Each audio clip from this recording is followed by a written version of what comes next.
Hello and welcome to another episode of A Day in Film MiniCast. Today's Day in Film was Videodrome, directed by David Cronenberg. Now, before I get into Videodrome, I have to ask you all to please like and subscribe. It would really mean the world to me. I know we are currently at 90, but hey, it wouldn't hurt to have a couple more subs. And I'm going to keep doing these videos if you guys keep showing me that you like them, so like, comment, do anything to show me your support. But with all the self-promotion out of the way, let's get into Videodrome. I've been meaning to watch this movie for a really long time, and more broadly, I've been meaning to watch more David Cronenberg. For the longest, I just knew him as the guy who did really gross practical effects, and it's a shame that a lot of people only know him as that, because David Cronenberg, I think at least like conceptually and story-wise, might even be on the level of like someone like David Lynch. Especially with films like this and Scanners, it really feels like David Cronenberg, at least creatively, knows what he's doing in this space and in this kind of pseudo-horror, thriller, just gore movie. And this movie is no different than any of those. You know, because I have seen Scanners, that's my only other Cronenberg movie I've seen, I did find myself kind of comparing Videodrome to Scanners throughout its runtime, and there really aren't too many similarities other than the practical effects, but I obviously still appreciate both films for what they are, and Videodrome did not disappoint. You know, I've been meaning to watch it for a while, and man, it was good.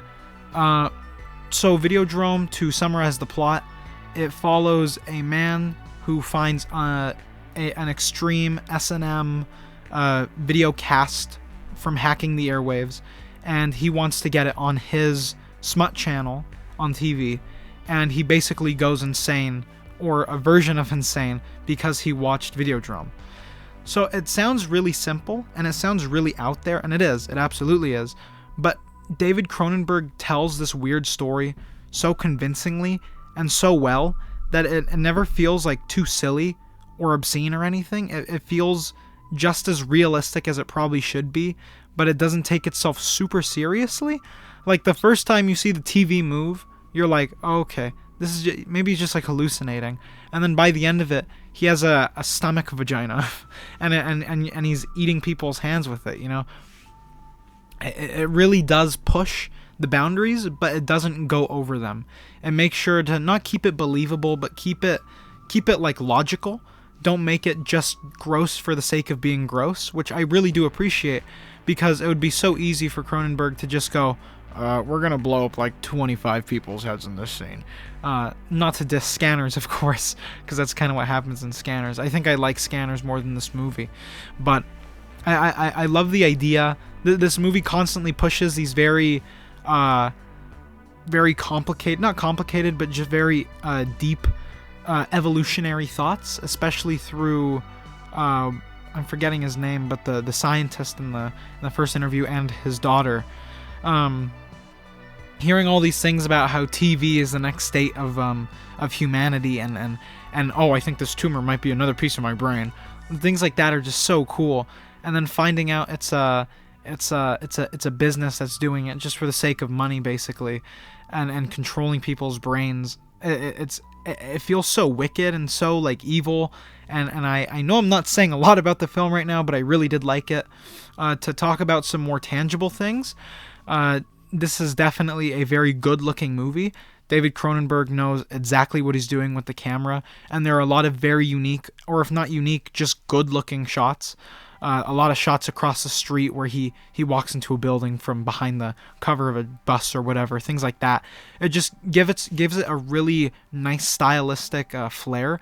I can't tell you exactly where this movie takes place, because I'm not very good with cities, but the city that they did end up filming in looks really good, and it gives a film a perfect in-between where it doesn't feel like a homeless like a huge homeless city like LA, but it doesn't feel like New York where it's enormous buildings everywhere. It feels like very in between, which fits this kind of story perfectly, because he's just a local news channel who's putting smut on the air, you know, and he's kind of like a pervert or whatever, you know.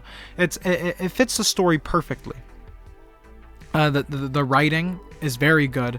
I'm not exactly sure who wrote it, but the writer, he or she, does a very good job at telling this very weird story, and does a good job at dumbing it down so that it's not super complicated, but also keeping it just complex enough that it always has you thinking, and it keeps you in the dark. That's something that a lot of horror movies really struggle to do now. They have to end with an ending or something, but this movie is only like an hour 35, so it's constantly moving, and you never really have the time to set your feet in the ground and watch the movie. And because you're always running with it, you never feel like you can predict what's going to happen next. You know, I thought the movie was going to end 20 minutes before it did, and then it keeps going, and it's still awesome. Again, the practical effects are, or maybe not again, I'm not sure. The practical effects are unbelievable in this film, especially with, like I said, the stomach vagina, and the hand molded around the gun, and just the like gore as well. Watching this guy's head explode and start to come out little, like, they almost look like larvae out of his chest and head, like, that's just so cool. And watching a guy get his hand eaten and then have a bomb placed on top of it is also really cool. It's a really sick, like, just awesome, like, everything in this film is just so conceptually cool, and it feels like they took everything at a like a storyboarding concept phase and just imported it directly into the movie, because it all feels so like so creative and so like expressive and so just like out there that it doesn't feel like anything was cut back really. It feels like it just went completely in. I love the TVs, the way they look in this movie. That's kind of why I'm doing it as the same day with I Saw the TV Glow. Definitely not similar kinds of movies, but they both have to do with TV and general, electronics like that. And I think the TV motif in this, I use motif again, the whole TV theme in this movie looks really good. Especially getting sucked into the TV to make out with his imaginary girlfriend, whipping the TV. Like, there are so many sick, like, and because this movie does kind of not focus, but it has a like, I'd say it was like a 30% focus on like S&M and general like sadism and like just pornography. A lot of this movie is about, well, his smut channel, and the light focus on that is really cool, because it's not something you see portrayed in films very often. In a way, it reminded me of this other movie, I want to say it's French, named Demon Lover. Now, this movie is much better than Demon Lover, at least from what I remember.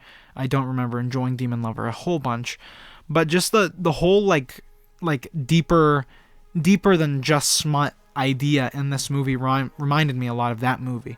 The score in this movie is really great.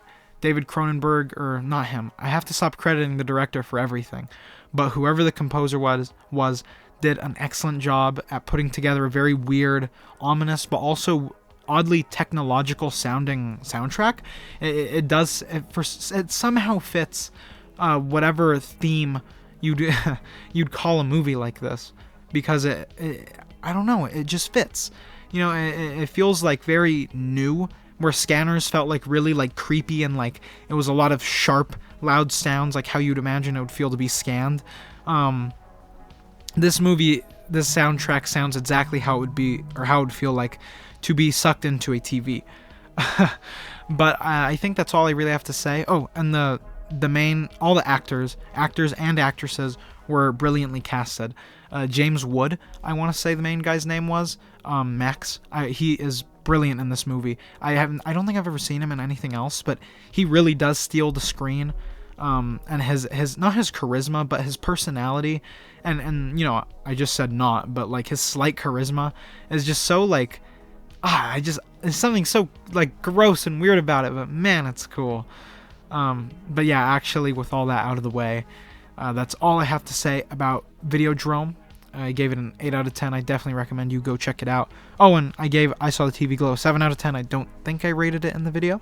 Anyway, with that all out of the way, I hope you enjoy the video, and I hope you have a wonderful day, and I will see you in the theaters.